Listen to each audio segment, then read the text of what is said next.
मुफ्त वैक्सीन की तैयारी हो गई है 21 जून से। ये मुस्कुराहट मोदी जी के काम पर प्रशंसा माने हम?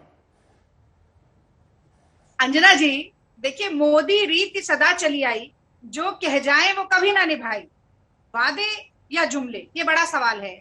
तो आप देखिए कि अच्छे दिन से लेकर 21 दिन में कोरोना के ऊपर जीत हासिल करने तक, 2 करोड़ रोजगार देने से 100 स्मार्ट सिटी बनाने तक, 15 लाख अकाउंट में देने से 551 ऑक्सीजन प्लांट बनाने तक, नमामि गंगे, गंगा जी की सफाई से लेकर काशी को क्योटो बनाने तक, अभी तक जितनी बड़ी बड़ी घोषणाएं हुई हैं, उनमें से किसी पर भी खरी नहीं उतर पाई मोदी सरकार। तो इसीलिए जब मोदी जी के मुंह से कोई नए शब्द निकलते हैं तो जनता का विश्वास उन पर और ज्यादा सिकुड़ जाता है। अब आप देखिए, दो बड़ी घोषणाएं हुई, मैं दोनों पर जल्दी से कुछ बोलना चाहती हूँ। पहली बात, बड़ा सवाल जो लगातार कांग्रेस पार्टी पूछ रही है कि ये अगर मगर किंतु परंतु 75%, 50%, 25%, ये झालमेल क्यों? आखिर आप मुफ्त सार्वजनिक टीकाकरण की घोषणा क्यों नहीं कर पाते? देखिए, मोदी सरकार कहती है 1 नेशन 1 टैक्स होना चाहिए, भाजपा कहती है कि संघ कहता है और भाजपा कहती है 1 निशान 1 विधान होना चाहिए। तो आप वैक्सीन पर एक नीति बनाइए ना। आप कह दीजिए कि कोई निजी अस्पताल का चक्कर नहीं, कोई राज्य सरकार का चक्कर नहीं, केंद्र सरकार को सबसे सस्ती वैक्सीन मिल रही है, हम मुफ्त सार्वजनिक टीकाकरण करेंगे।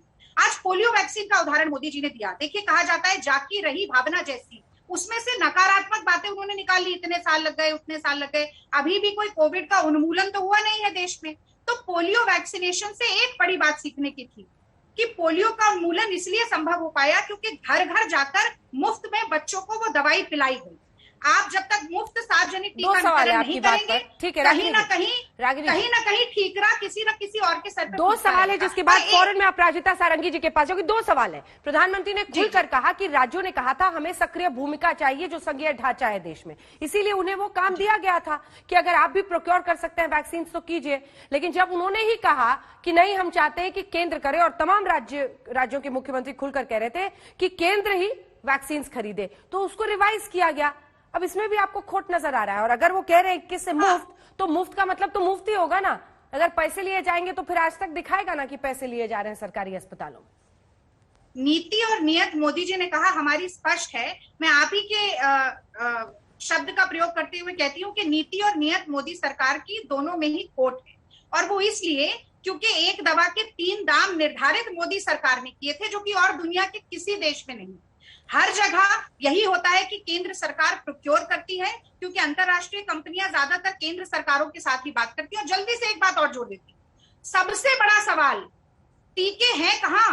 आपने खुद एक दिन में आपके साथ चर्चा भी की, आपने भाजपा की प्रवक्ता से पूछा था कि क्या मॉडर्ना फाइजर के साथ डील हो गई है?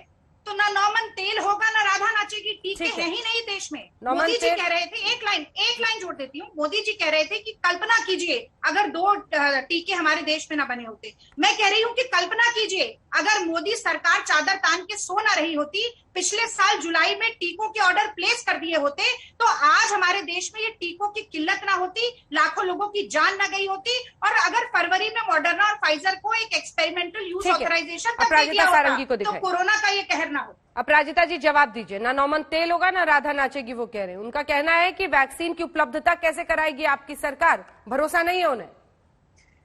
आप सबको मेरा नमस्कार। मुझे लगता है आज अलका जी को सुनने के बाद, रागिनी नायक, रागिनी जी को सुनने, जी बिल्कुल भूल जाती हूँ। आप शोर इतना करती है कि नाम याद ही नहीं रहता रागिनी जी। अभी तो मैंने रागिनी जी को सुनने के बाद आज देश समझ गया है कि कांग्रेस को देश ने नकारा क्यों है। इतनी नकारात्मक सोच लेकर जो बातचीत करेंगे, निश्चित तौर पर उन्हें नकारा जाएगा। देखिए, आज बहुत ही महत्वपूर्ण ऐलान आदरणीय प्रधानमंत्री जी ने किया, और ऐलान के साथ साथ उन्होंने एक बहुत बड़ी चीज की है, और मैं उसे कहूंगी कि उन्होंने नेतृत्व की परिभाषा देश के समक्ष उपस्थापित की है, जिसे हम अंग्रेजी में कहते हैं लीडिंग फ्रॉम द फ्रंट। उन्होंने सारे दायित्व अपने ऊपर लिए, सारे राज्यों को सुना, और राज्यों को सुनने के बाद राज्यों ने कहा था कि हम ओपन मार्केट में जाना चाहते हैं, हम नेगोशिएशन करना चाहते हैं, और हम पर भी कुछ जिम्मेदारी आप छोड़े। केंद्र सरकार सारी चीजों को अपने हाथों में न ले। तो यह सोचकर आदरणीय प्रधानमंत्री जी ने निर्णय किया कि नहीं, यह संघीय ढांचा है, हम कोऑपरेटिव फेडरलिज्म की बात करते हैं, तो क्यों नहीं हम उनकी बात सुने। और उसके बाद हम सब जानते हैं क्या हुआ। लेकिन उसके बाद विभिन्न मुख्यमंत्रियों ने चिट्ठी लिखी, फोन पे कहा और कहा कि हमसे नहीं संभलेगा, आप संभालें। आदरणीय प्रधानमंत्री जी देश के नेता हैं, बहुत लोकप्रिय नेता हैं और उन्होंने पूरे दायित्व को अपने ऊपर लिया।